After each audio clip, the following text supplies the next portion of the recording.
बिना डॉक्टर और बिना दवाई के घर में ही अपनी बीमारियां सिर्फ एक तेल की मदद से कैसे ठीक करनी है, यह आज की बौद्ध कहानी की मदद से हम जानेंगे। तो चलिए दर्शकों, कहानी की शुरुआत करते हैं। जिस प्रकार से आप किसी वृक्ष की जड़ों में पानी डालते हैं तो वह जड़ में डला हुआ पानी वृक्ष के पत्ते तक पहुंच जाता है, और अगर आप ऊपर ऊपर से जल का छिड़काव करते हैं तो उसका कोई प्रभाव नहीं पड़ता और जल के अभाव में वृक्ष सूख जाता है। मतलब सही स्थान पर जल डालोगे तो लाभ होगा। इसी प्रकार से हमारे शरीर में कुछ ऐसे विशेष स्थान होते हैं जहां पर आप तेल लगाते हो तो उसका प्रभाव हमारे पूरे शरीर पर पड़ता है। हमारे आयुर्वेद में बताया गया है, यदि हम शरीर के इन 4 स्थानों पर तेल लगाते हैं तो उससे हमारा शरीर खुद अपनी बीमारियों को स्वतः ही ठीक कर लेता है। और सबसे अच्छी बात तो यह है कि इसमें ज्यादा समय भी नहीं लगता और कोई खर्चा भी नहीं आता। एक गुरु जो आयुर्वेद के बहुत बड़े झांता थे, वो अपने शिष्य से कह रहे थे कि बेटा, क्या आपको पता है कि आपका शरीर किससे बना है? हमारा शरीर 5 तत्वों से बना है। इन 5 तत्वों में प्रोटीन, विटामिन जैसी ये सभी चीजें आती हैं, और हमारे शरीर में 3 दोष पाए जाते हैं, वात, पित्त और कफ। और हमारी हर बीमारी की जो भी जड़ है वो इन 3 दोषों में ही होती है, क्योंकि अगर हमारे शरीर में वात बिगड़ता है तो 60 से 70% बीमारियां आती हैं, और अगर पित्त बिगड़ता है तो 15 से 20% बीमारी आती है, और अगर हमारा कफ बिगड़ता है तो हमारे शरीर में 5 से 10% बीमारियां आती है। ये तीनों ही दोष हमारे शरीर में पाए जाते हैं। जब आपकी बाल अवस्था होती है, यानी जब आप जन्म लेते हैं, तब से लेकर 14 वर्ष की उम्र तक जो भी समय होता है, इसमें कफ प्रवृत्ति ज्यादा तेज होती है। इस समय हमारे शरीर में कफ ज्यादा बनता है। यह प्रकृति की देन है, और यह कफ इसलिए बनता है क्योंकि हमारा शरीर ग्रो करता है। इस समय कफ बनाना बहुत जरूरी भी है, लेकिन हमें इस पर ध्यान देना है कि हमारा जो कफ है वह संतुलन में रहे, वह ज्यादा बड़े नहीं। अब छोटे बच्चों को तो इस बात का पता ही नहीं रहता, लेकिन उनके माता पिता को इस बात का ध्यान रखना चाहिए कि उनके बच्चे को ऐसा आहार न दें जिसके द्वारा उनका कफ बिगड़ जाए, क्योंकि अगर कफ बिगड़ गया तो उन्हें टीबी, दमा इत्यादि भयंकर बीमारियां हो सकती हैं। इसके बाद युवावस्था है। युवावस्था 15 साल से 60 साल तक बनी रहती है। इस समय हमारे शरीर में पित्त प्रवेश सबसे ज्यादा होता है, यानी कि इस समय हमारे शरीर का ध्यान रखना होगा कि हमें ऐसी चीजें नहीं खानी है जिससे हमारा पित्त बिगड़े, क्योंकि अगर पित्त बिगड़ गया तो हमारे शरीर में 15 से 20% बीमारियां आ सकती हैं। इसके बाद आती है वृद्धावस्था। यह 60 से ऊपर की उम्र होती है।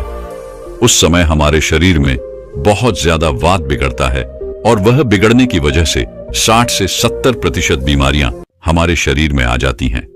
5 तत्व और 3 दोषों में जब भी कोई कमी आती है तभी हमारा शरीर बीमार पड़ता है, अन्यथा हमारा शरीर बीमार नहीं होता।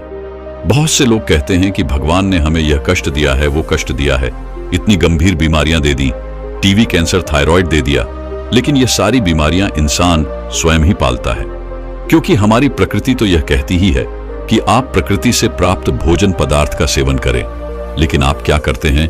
आप पिज्जा, बर्गर, चाउमीन ये सभी खाते रहते हैं।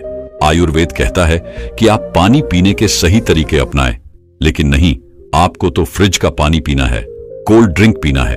अगर आप प्रकृति के नियमों के हिसाब से नहीं चलेंगे, आयुर्वेद के नियमों को नहीं अपनाएंगे, तो आपका शरीर तो बीमार होगा ही। इसमें भगवान क्या कर सकता है? लेकिन अगर आप आयुर्वेद के नियमों को अपने जीवन में अपना लेते हैं तो जीवन भर आपका शरीर बीमार नहीं पड़ेगा। फिर गुरु उनसे कहते हैं कि बच्चों, आज मैं तुम्हें 4 ऐसे अंग बताऊंगा जहां पर तेल लगाने से आपके शरीर में कभी भी कोई बीमारी नहीं होगी, और इससे आपके तीनों दोषों का संतुलन भी बना रहेगा, और आपके शरीर में किसी भी 5 तत्वों की कोई कमी नहीं आएगी। बच्चों, ये जो 4 अंग हैं, उनमें से सबसे पहला है आपकी नाभि, दूसरा है आपके पैर के तलवे, तीसरा है आपकी नासिका, और चौथा अंग है आपका सिर। ये 4 सबसे महत्वपूर्ण अंग है, और इन चारों अंगों पर आपको तेल लगाना है। लेकिन आपको यह ध्यान रखना है कि कब और कैसे लगाना है। सबसे पहले हम जानते हैं नाभि के बारे में। बच्चों, यह आपके शरीर का सबसे महत्वपूर्ण अंग है, क्योंकि यह आपके भीतर 1000 नाड़ियों का केंद्र है। ये एक ऐसा केंद्र है जो सबसे अधिक नाड़ियों से जुड़ा हुआ है। यह जो आपकी नाभि है वह आपके पूरे शरीर से संबंधित है। जब आप नाभि में तेल का प्रयोग करते हैं तो उससे पूरे शरीर की नाड़ियां प्रभावित होती हैं। पूरे शरीर में ठीक प्रकार से ऊर्जा का संचार होता है। आप और भी ज्यादा ऊर्जावान और जवान महसूस करते हैं। आपने देखा भी होगा कि जब छोटा बच्चा जन्म लेता है, जब वह बहुत छोटा होता है तो उसके माता पिता उसके पूरे शरीर पर तेल की मालिश करते हैं, क्योंकि उस समय शरीर पर तेल की मालिश करने से हड्डियां मजबूत होती हैं। इसलिए आपको भी नाभि में तेल लगाना है और आपको शुद्ध सरसों का तेल लगाना है ना। किसी भी कंपनी का तेल आपको नहीं लेना है, क्योंकि वो शुद्ध नहीं रहता। उसमें विभिन्न प्रकार के केमिकल होते हैं जो आपको नुकसान पहुंचा सकते हैं। अगर आप इन दोनों बातों को कंपेयर करेंगे तो आपको पता चलेगा कि ये जो शुद्ध सरसों का तेल होता है थोड़ा गाढ़ा होता है और थोड़ा बहुत गंदा भी होता है। लेकिन जो तेल आप बाजार से खरीदते हैं वो बिल्कुल साफ होता है, क्योंकि उस तेल में केमिकल डाले होते हैं जिससे वो तेल साफ हो जाता है। इसलिए आपको सरसों के बीज खरीदने हैं और अपनी आंखों के सामने उनका तेल निकलवाना है और फिर उसी तेल का आपको प्रयोग करना है। और आपको सोते समय अपनी नाभि पर उस तेल को लगाना है।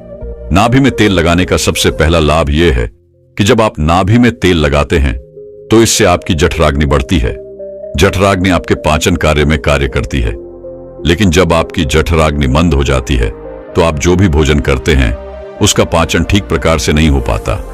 वह आपके शरीर में लग ही नहीं पाता, जिससे आपको भूख कम लगती है और फिर वह भोजन पेट में सड़न मचाता है। तो नाभि में तेल लगाने से ये जो जठराग्नि है वह बढ़नी शुरू हो जाती है और भोजन आपके शरीर को ठीक प्रकार से लगता है।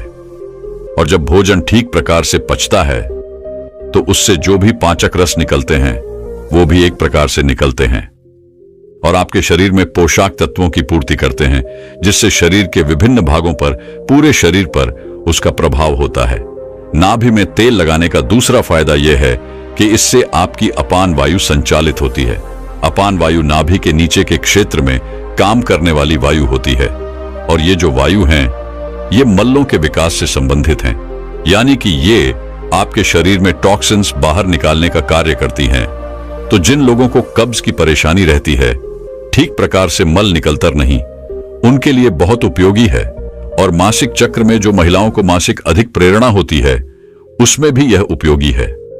और मूत्र विकार, यूराइन से संबंधित कोई भी समस्या अगर आपको या फिर किसी व्यक्ति को रहती है तो उसके लिए भी यह उपयोगी होती है। तो यह अपन वायु को संतुलित करता है, जिससे विभिन्न प्रकार के फायदे मिलते हैं। नाभि में तेल लगाने का तीसरा सबसे बड़ा फायदा यह है कि इससे आपकी त्वचा अच्छी रहती है। त्वचा पर ग्लो आता है। आपने सुना भी होगा कि जब हमारे होंठ फटे हैं तो हमारे दादा परदादा ये सब कहते थे कि नाभि में तेल लगा लो, ठीक हो जाएंगे। और हां, ऐसा होता भी है। नाभि में तेल लगाने से कभी होंठ नहीं फटते हैं, स्किन की ड्राइनेस खत्म हो जाती है, चेहरे पर चमक आती है, झुर्रियां नहीं पड़ती है। इसके अलावा हमारे शरीर में 72,000 नाड़ियां हैं। जब वह रुक जाती है, अवरोध हो जाता है, तो इनमें प्राण का संचार ठीक से नहीं होता है। जब इनमें प्राण का संचार ठीक से नहीं होता है, जिससे आपको आलस आने लगता है, ऊर्जा की कमी आपको महसूस होती है और आपका मस्तिष्क ठीक से काम नहीं कर पाता। और ऐसा इसलिए होता है क्योंकि ये जो 72,000 नाड़ियां हैं ये सीधे आपके दिमाग से संबंधित हैं। और जब आप नाभि में तेल लगाते हैं तो ये नाड़ियां खुल जाती हैं। इससे प्राण का संचार ठीक होता है और शरीर मूल्यवान बनता है। मस्तिष्क बहुत ही अच्छे से कार्य करता है। दूसरा स्थान है आपके पैरों के तलवे। सारी नसें पैरों के तलवे से जुड़ी होती है। इसलिए कहा जाता है कि सुबह सुबह जो मॉर्निंग वॉक होती है नंगे पांव जमीन पर या फिर हरी घास में करनी चाहिए, तो उसकी आंखों की रोशनी कभी कम नहीं होगी। और पैरों के तलवे पर यही शुद्ध सरसों का तेल लगाना है। जब आप सोने जाएं तो आपको सबसे पहले अपने पैरों को गुनगुने पानी से धो लेना है, फिर उन पैरों को अच्छे से पोंछ लेना है।